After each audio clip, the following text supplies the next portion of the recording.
Hi guys, today I'm going to talk to you about passive voice, and remember, it's a voice, not a tense. This is Bob. He eats pizza. Bob eats pizza. I'm going to ask you some questions. Think about the answers before you just listen to me give them to you. So, my first question is, who did the action? Well, in this sentence, Bob. Bob is our agent or our doer. He does the verb. My second question is, what received the action? In this sentence, we have a subject-verb-object structure. And pizza. Pizza received the action. Bob did the verb to pizza. My third question is, what tense is this? And this should be really, really easy. We only have one verb. It's present simple. We can tell from the verb form, there's no ing, no ed, and no past participle. We have an s. You should know this right off the top of your head. Without even thinking, you know this is present simple. Now here's something new. This is an active sentence. In an active sentence, the subject of the sentence does the verb. So here we have Bob as our subject, and eats is our verb. Our subject does the verb. Pizza is eaten by Bob. I have some more questions for you.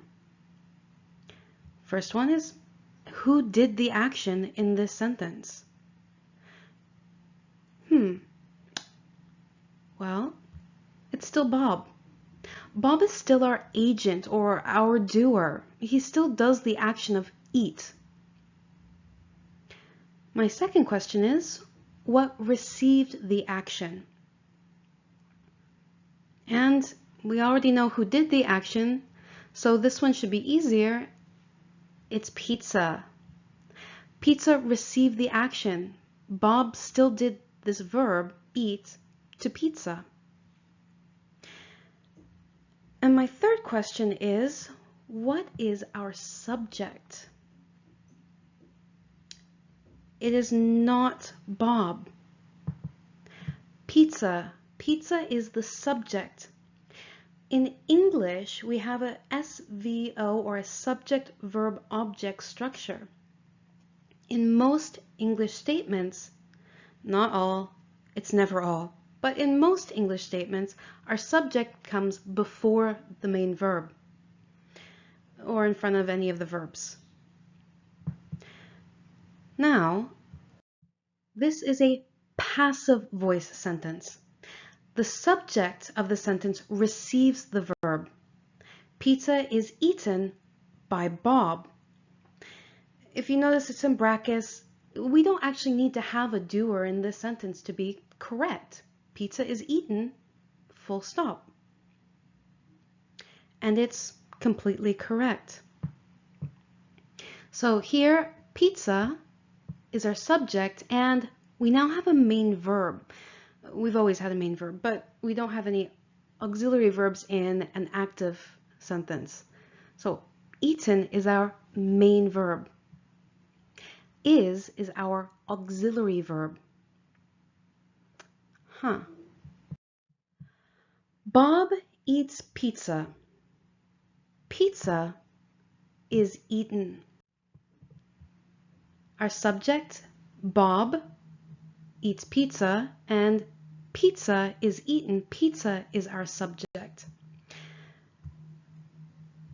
We have eats as our main verb in our active voice, is eaten as a verb phrase in our passive voice. That means that we have an auxiliary verb and a main verb. And, guys, really, these two sentences are the same tense. They are both present simple. Eats is a present simple form of the verb, and is also a present simple form of the be verb. More than that, they have the same meaning-ish. Slightly different, but generally speaking, they have almost the same meaning, especially if we add in by Bob. Pizza is eaten by Bob. The same meaning. So, pizza eats Bob. Huh. So, is this active or passive? Well, this is an active sentence. The subject of the sentence does the verb. That means pizza does the verb eats.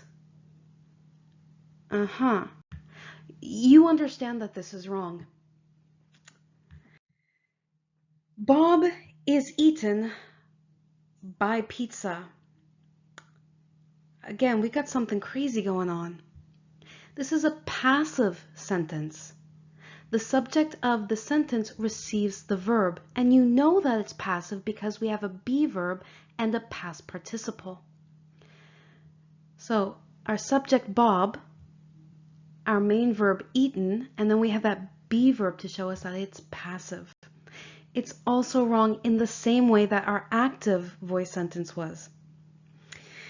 So hopefully this will help you remember. This is pizza. He eats people.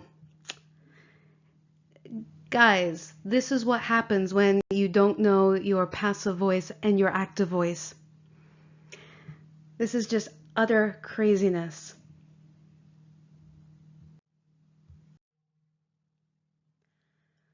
So now I'm going to talk to you a little bit about the structure of passive voice. So I did mention in a we have the be verb and a past participle. Now, past participles are that third column of verb. So we have eat, ate as our past simple, and eaten. Most of our regular verbs are just ed. So make sure that you do know your irregular verbs. They're very common in English. So think about those irregular verbs and try to remember, practice. I highly recommend listening to MC Fluency's Irregular Verb Rap. It is a great way to listen and practice and be familiar with those irregular verbs. So let's look at some sentences. Because remember, grammar, vocabulary, English is always better with sentences and not just memorizing structures. So, pizza is eaten all over the world. The canned arm was developed by SPAR. A theft has been committed. So if you look at all of these, they all have slightly different sentences. So we have our be verb and past participle in each one of them though. So pizza is eaten. We have our be verb and our past participle. Is our helping verb. Eaten is our main verb, and it's the past participle form. One of the reasons why I chose an irregular verb. It's easier to see. And this is present simple. We have that be verb is. Is the present simple form for be. Our next one is the canned arm was developed. Now if we look at our auxiliary verb was, our auxiliary verb is a past form of the be verb.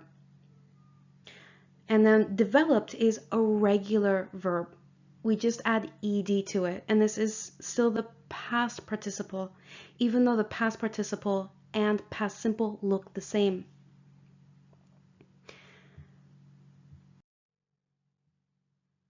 So here we have our be and past participle. We have been committed. So our auxiliary verb be and committed.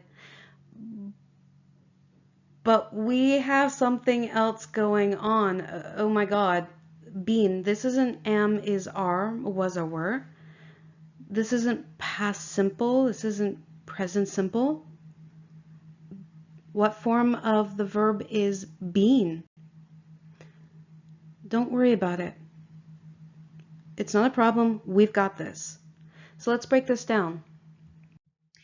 A theft has been committed. So we have 3 verbs, 2 auxiliary verbs, and a main verb. So how do we make passive voice? Well, we make passive voice by using be and our past participle. In this case, it's committed, a regular verb. And be and past participle means that it's passive. And then we have has and another past participle. And this is perfect. Has is the present form, so it's present perfect. This is a present perfect simple sentence, and it's in passive voice. And we can actually do this with other tenses. A theft is being committed.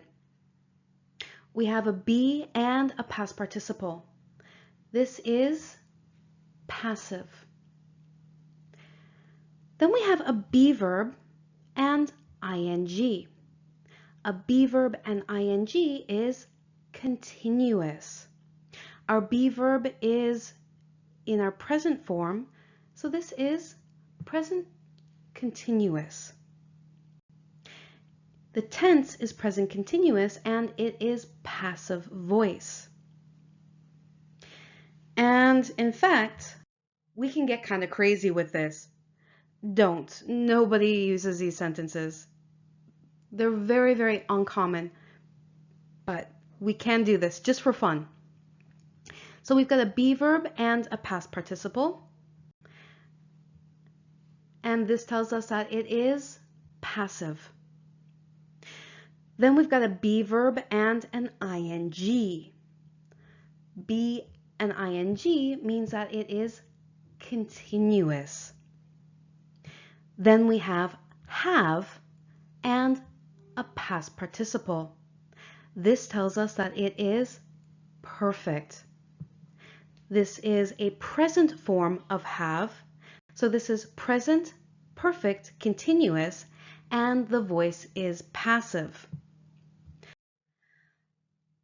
Oh my God, a theft has been being committed, has been being. This is stupid and it's crazy.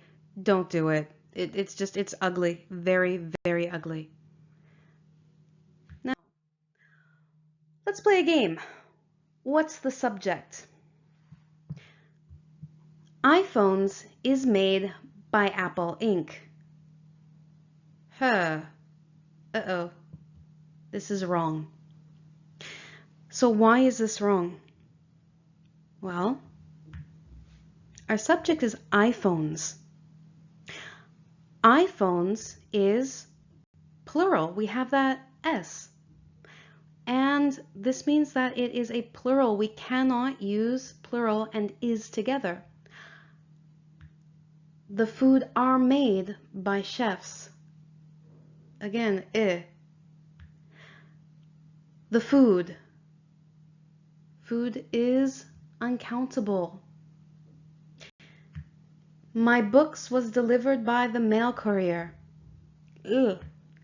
No, books is plural.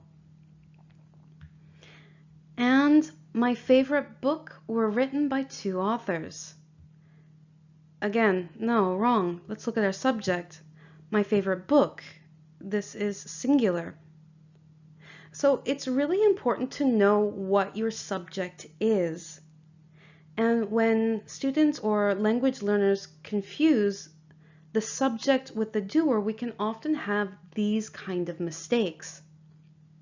So let's look at them one by one. So iPhones is made by Apple Inc. iPhones, plural, we want to say iPhones are made by Apple Inc. This is now correct. The food are made by chefs. The food is our subject. Are is incorrect. We need to use the food is made by the chefs. And my books was delivered is wrong. We need to change this to my books, plural, they were delivered. And finally, my favorite book were written by two authors. So bad. We need to look at our subject, singular. My favorite book was written by two authors.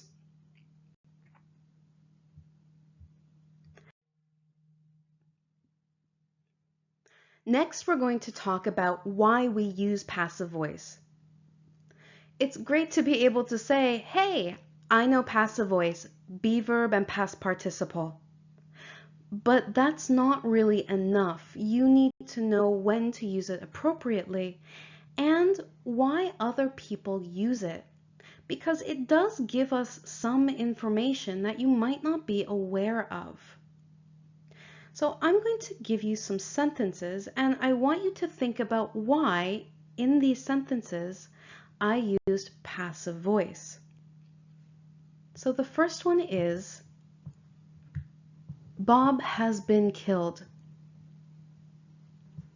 So why did I decide to use passive voice in this sentence? Well, we don't know who the doer is.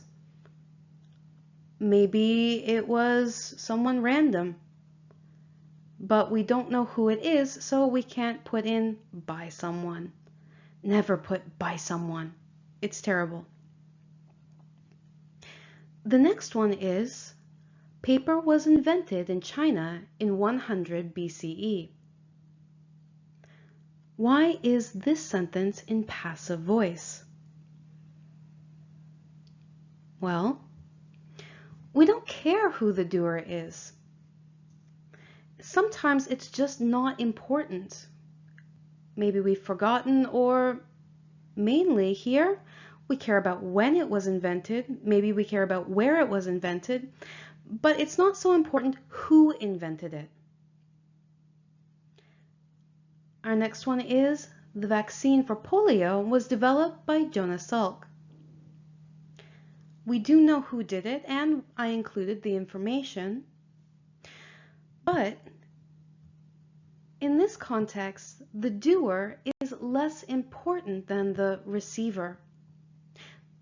The vaccine for polio is more important in this context than Jonas Salk.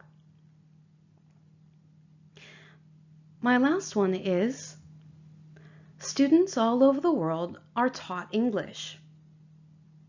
Well, who teaches? You all understand that it's teachers. We clearly understand who the doer is. This is also very common when we're talking about people in general. So for example, people watch Game of Thrones. Game of Thrones was watched all over the world. We clearly understand that we're talking about people in general. The next thing that we're going to do is do some comparison and see if we can figure out maybe how and why to use passive voice in something a little bit longer. So not just a sentence, but in a paragraph. So let's have a look at the two texts. A. Polio is a very dangerous disease which can cause paralysis.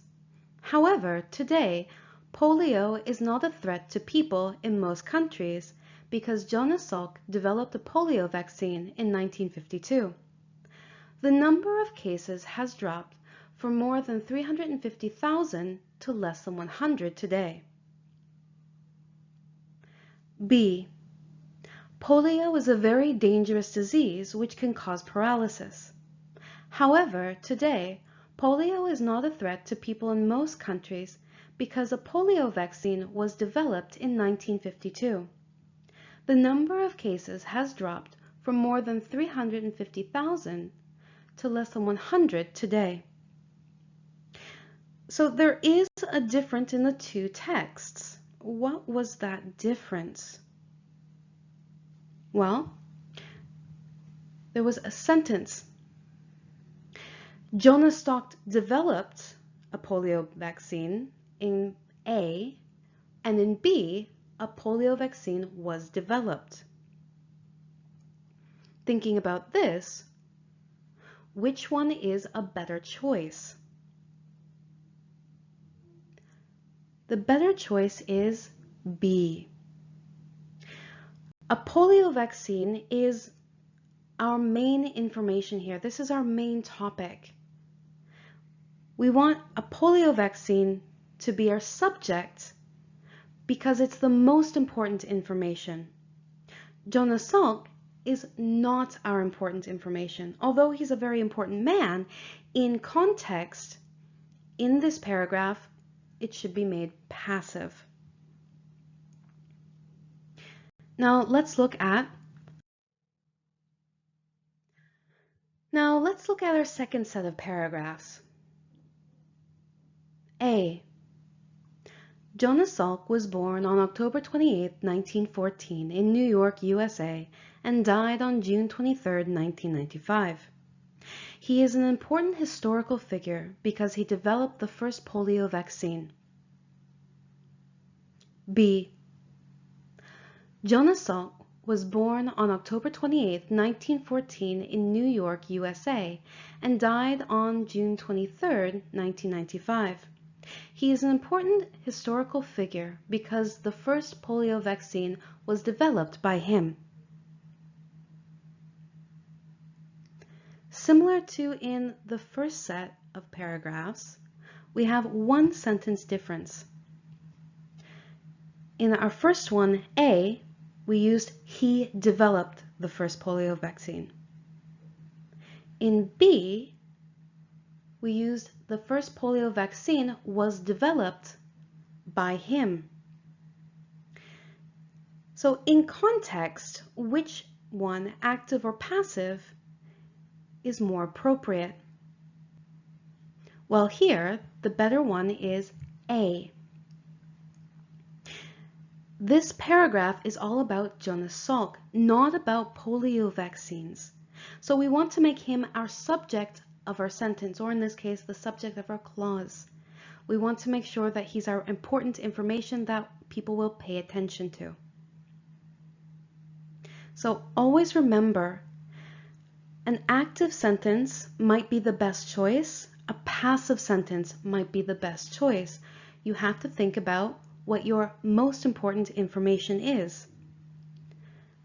Now, let's play a game. What tense is it? So I'm going to give you a sentence and you have to decide what tense it is and if it's active voice or passive voice. Let's look at our first one. Avengers is being shown in theaters. Got it? Are you sure? Check again.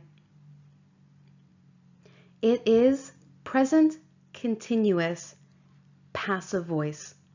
Present continuous because we have our be verb is and our ing being. It's passive because we have our be verb being and a past participle shown. So this is present continuous passive. Our next sentence is, lunch was ordered over an hour ago. Yeah, you should have this. It shouldn't be a problem. This one is past simple, passive voice. Past simple because we have was. That makes it past. There's no ing, so it's not continuous. There's no have or has, or in this case had, so it's not perfect. We have a be verb and a past participle that tells us it's passive voice. Our third one, the phone has been ringing nonstop. This is present, perfect, continuous, no, not passive. It's active. We have has and past participle, been. Has been means that this is perfect. Be and ing means that it is continuous. This is present perfect continuous, and it's active. There's no be verb with our past participle. And our last one might be a little bit difficult. Bob is bored. What do you think? So let's have a look. This is present simple active voice. We have a be verb and an ed, but remember, not all eds are verbs. In this sentence, bored is being used as an adjective, not a verb. Remember, verbs are actions. Bored here is not an action that Bob does. Bored is Bob's feeling. So this is present simple active voice. Bored is being used as an adjective. Well, guys, that's it. Any questions, comments, or concerns? Let me know. And I hope you learned something.